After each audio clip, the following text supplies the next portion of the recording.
Tel Aviv vit au rythme des alertes et des tirs de missiles. C'est un peu stressant. Et c'est la course aux abris pour cette Française et tous les habitants de la ville. Je m'y attendais pas. Ça faisait depuis ce matin, 6h du matin que ça n'avait pas sonné, donc c'était un peu stressant.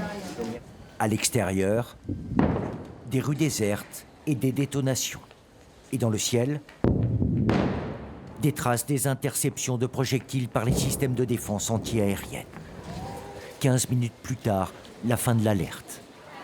Manon et David retournent s'asseoir dans ce café. Les 2 touristes français sont bloqués en Israël depuis samedi et le début de l'offensive. J'aimerais bien rentrer au plus vite parce que là ça va, mais ça reste quand même une ambiance très anxiogène. Se réveiller pendant la nuit, aller dans des abris, c'est pas le plus simple. Et puis je suis pas chez moi. Rares sont les moments de répit. Les sirènes retentissent à nouveau. Israël est sous le feu de l'Iran, mais aussi des roquettes du Hezbollah au Liban. La journée est marquée par des allers-retours aux abris. Moi, je sais par exemple que je rêve jamais, et hier j'ai rêvé qu'un missile me tombait dessus. Donc voilà, donc je pense qu'on est plus marqué que ce qu'on montre.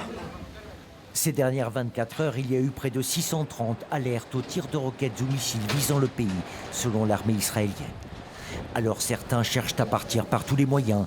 L'espace aérien fermé, ce sera le bus pour cette Française et son fils. On aurait dû rentrer dimanche et samedi matin, la guerre quoi. Voilà. On est venu en vacances ici et voilà, on subit ça, mais il faut rentrer en France. Direction la frontière égyptienne pour prendre un vol pour Rome, puis ensuite Paris. Un périple de 2 jours. C'est assez étrange d'aller à un endroit pour aller à un autre endroit pour au final revenir en France. Mais c'est une aventure. Ils quittent un pays en guerre. 10 personnes ont perdu la vie depuis samedi en Israël.